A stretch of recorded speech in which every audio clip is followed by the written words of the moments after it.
اعوذ باللہ السمیع العلیم من الشیطان الرجیم بسم اللہ الرحمن الرحیم وصلی اللہ علیہ یا ولی العصر ادرکنا السلام علی الحسین وعلی علی ابن الحسین وعلی اولاد الحسین وعلی اصحاب الحسین۔ عزاداری امام حسین علیہ السلام کے خلاف جو اعتراضات اٹھتے ہیں اس میں سے ایک اعتراض یہ ہے، جب امام حسین علیہ السلام کو یہ یقین تھا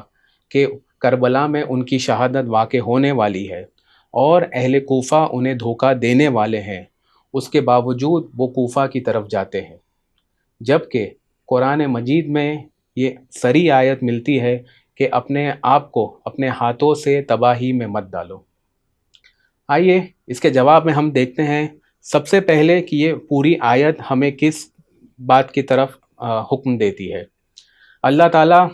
اس آیت میں ارشاد فرماتا ہے وَأَنفِقُوا فِي سَبِيلِ اللَّهِ وَلَا تُلْقُوا بِأَيْدِيكُمْ إِلَى التَّهْلُكَةِ وَأَحْسِنُوا إِنَّ اللَّهَ يُحِبُّ الْمُحْسِنِينَ، کہ اللہ کی راہ میں خرچ کرو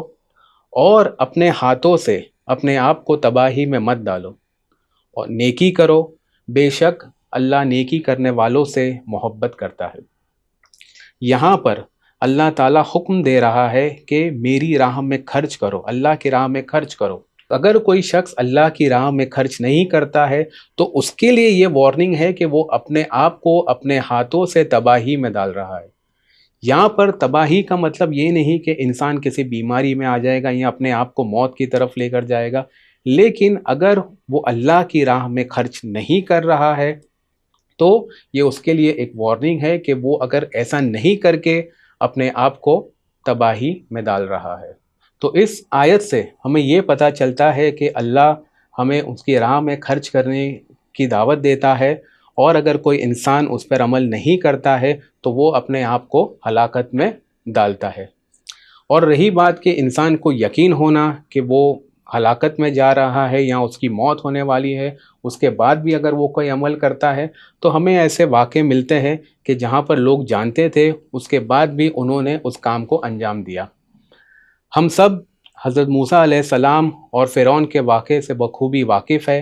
کہ جب حضرت موسیٰ علیہ السلام فرعون کے دربار میں جاتے ہیں اور ان کا مقابلہ جادوگروں سے ہوتا ہے، اور جب جادوگروں کی شکست ہو جاتی ہے تو وہ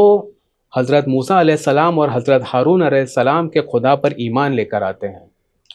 اس وقت فرعون انہیں دھمکاتا ہے اور کہتا ہے کہ اگر تم نے ایسا کیا تو میں تمہارے ہاتھ اور پیر کو کاٹ دوں گا۔ اس کے باوجود وہ لوگ حضرت موسیٰ علیہ السلام پر ایمان لاتے ہیں اور کہتے ہیں کہ بے شک اِنَّا إِلَىٰ رَبِّنَا مُنْقَلِبُونَ، کہ بے شک ہمیں اللہ کی طرف ہی پلٹنا ہے۔ تو وہ جانتے تھے کہ انہیں قتل کیا جائے گا، ان کے ہاتھ پیر کاٹے جائیں گے، لیکن پھر بھی وہ اللہ پر ایمان لاتے ہیں۔ اور رہی بات امام حسین علیہ السلام کی، تو وہ جانتے تھے کہ اہل کوفہ انہیں دھوکہ دیں گے اور ان کی مدد کے لیے نہیں آئیں گے، لیکن یہ امام حسین علیہ السلام کی طرف سے انہوں نے لوگوں پر حجت تمام کی تھی کہ لوگوں نے مجھے بلایا اور میں گیا۔ تو کل اٹھ کر لوگ یہ نہیں کہہ سکتے ہیں کہ ہم نے تو امام حسین علیہ السلام کو دعوت دی تھی لیکن امام حسین علیہ السلام نہیں آئے۔ وآخر دعوانا ان الحمد للہ رب العالمین۔